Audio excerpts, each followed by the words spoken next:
quelle che sono le procedure autorizzative che riguardano nuove autorizzazioni nell'ambito di impianti che molto spesso hanno un iter autorizzativo sicuramente impegnativo.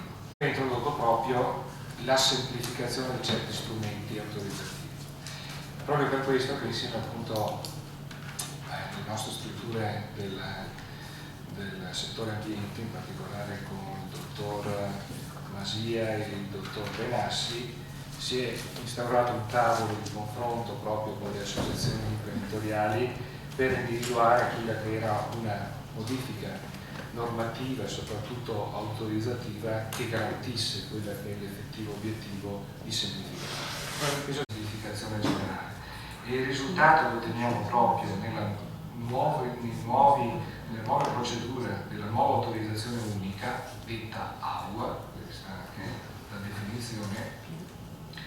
Abbiamo sicuramente dato una risposta, quindi introduce direttamente in quella che è appunto un aspetto fondamentale di risposta in questo momento poi di crisi e di criticità economica, in quella che può essere una, tra virgolette, certezza anche di tempi, perché poi molto spesso si dice che il tempo è denaro, ma in questo caso diventa fondamentale per garantire anche la sopravvivenza molto spesso anche di chi vuole continuare a essere imprenditori in Veneto.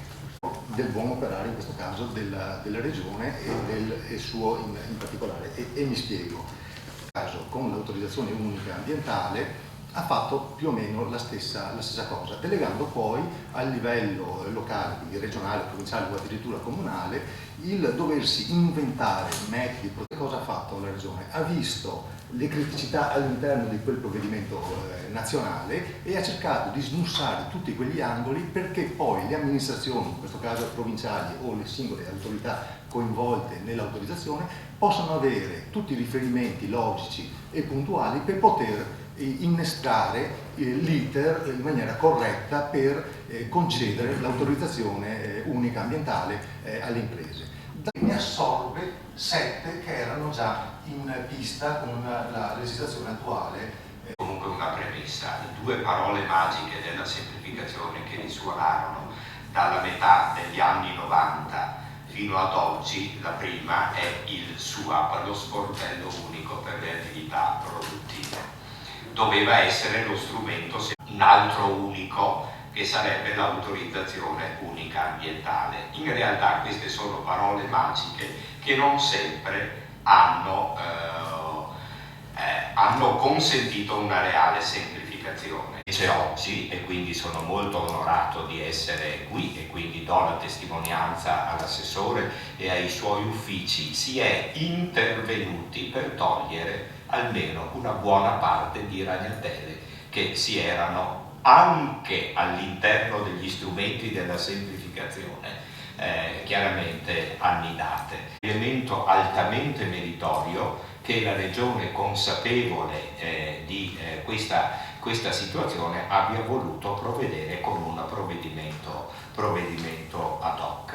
Io che presiede peraltro un segmento di attività molto delicato come quello ambientale, che è ipercarico di normativa, di vincoli e così via, anche perché spesso i comportamenti non sono tali da ritenere la sostenibilità degli investimenti. Il ruolo che il manifatturiero ha in quest'area è il primo asset economico. Noi non avremmo PIL, assumerà la sostenibilità come un valore, non come un limite, perché dovremmo caratterizzarci per altri fattori, più che consumazione del territorio eccetera, dovremmo caratterizzarsi per altre componenti.